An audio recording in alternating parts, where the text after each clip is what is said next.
Hello and welcome everyone to another episode of Game Vortex. We have just 4 hours left until the PlayStation Neo unveiling will happen in New York.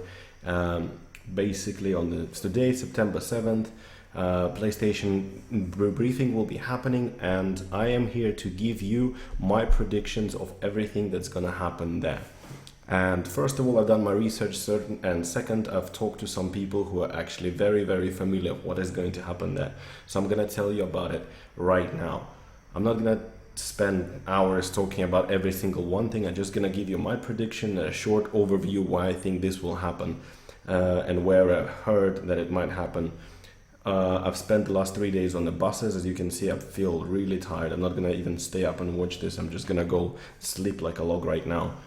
So let's kick off. The presser is starting today. The first thing that they will announce is that you can finally change your PlayStation ID, PlayStation Network ID. So the PSN IDs, you will be able to change that. And I can pretty much confirm it by now. First of all, a couple of weeks ago or a month ago, it popped out in a questionnaire that they actually asked people what are the main requested features, and one of them actually appeared to be as PSN name change. They also started charging an extra $10 from this month, so there are no more excuses. So they're basically gonna add the ability to change names, and that's it. Maybe some kind of a minor tweaks to the PlayStation network. Whether it's gonna be free or not free, I don't know. So next one. PlayStation 4 Slim is going to be announced.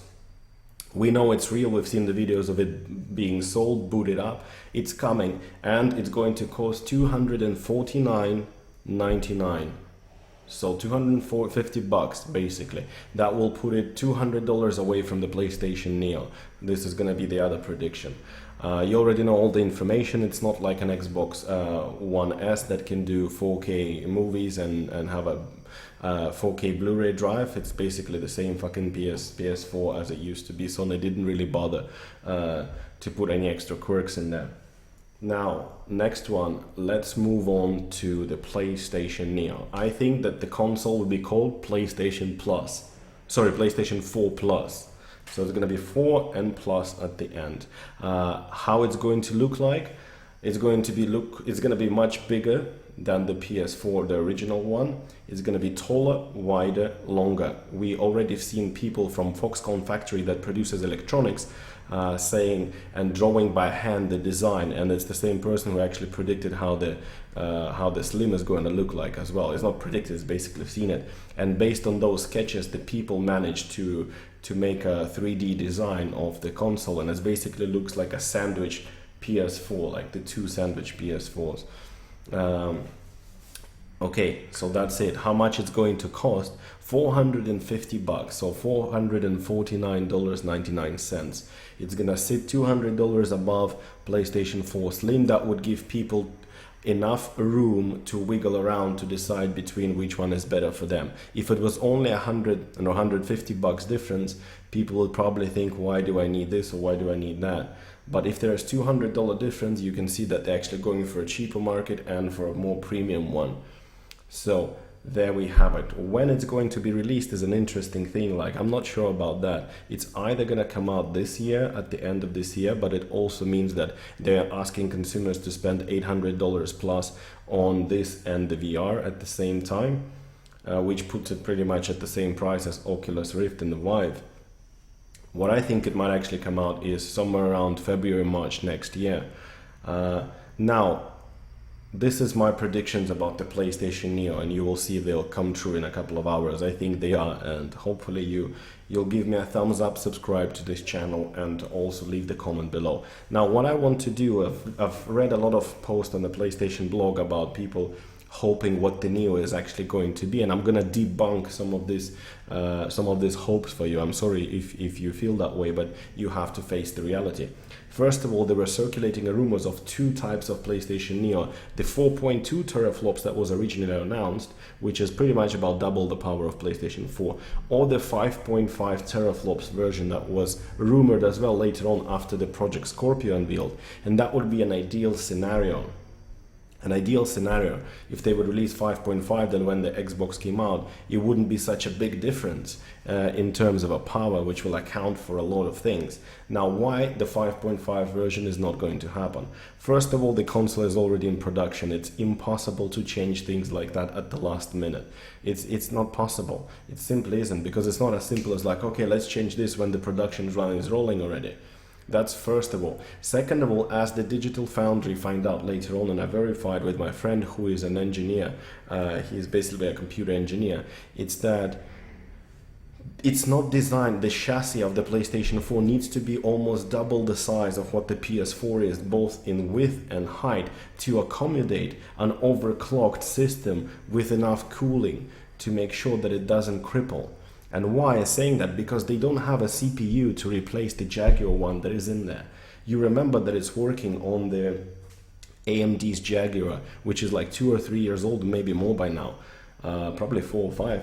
And the thing is, this is the biggest bottleneck in the whole performance of the system is the Jaguar CPU. Now, the Zen CPU from AMD that is just been announced recently, it's not going to be out until the end of this year, and even if they will release console by the March next year, they won't have it because, first of all, it might have a problem with compatibility because they're introducing some new features for that, like the hyper-threading on the Intel processors and so on and so forth.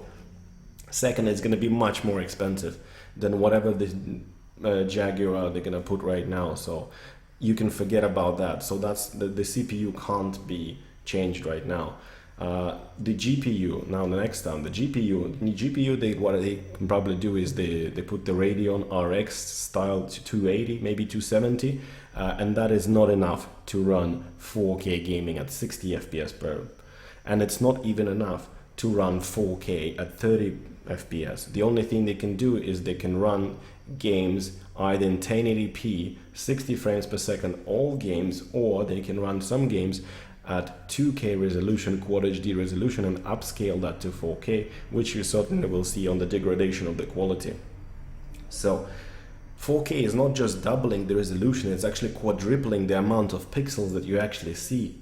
It's 4 times more pixels to push than 1080p. So you have to realize that you need to have at least 4 times more performance. And even 5.5 teraflops Neo won't be able to run at 60 frames per second native 4K. The same thing's happening with Microsoft's console, with Scorpio. It will come close, but it won't run native 4K at 60 frames per second unless they change some things. Now, why I'm saying you won't get the Neo that is going to be powerful as 5.5 teraflops is the price.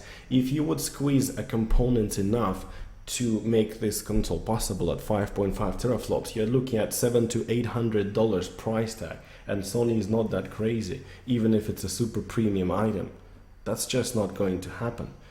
And this will create a big problem, because if the Neo 4.2 is going to come out right now, then next year Microsoft will release, hopefully, a 6 teraflops console, and there's going to be a huge difference. It's going to be a huge difference. It's not going to be just like, oh, this game is running at 24 frames per second on the Neo and it's running on 30 on the Xbox One Scorpio. You will see not only the difference in actual frames per second, but you also actually see the difference in graphical fidelity. And I think this is what's going to come back to bite Sony in the back, because the technology is making gigantic leaps.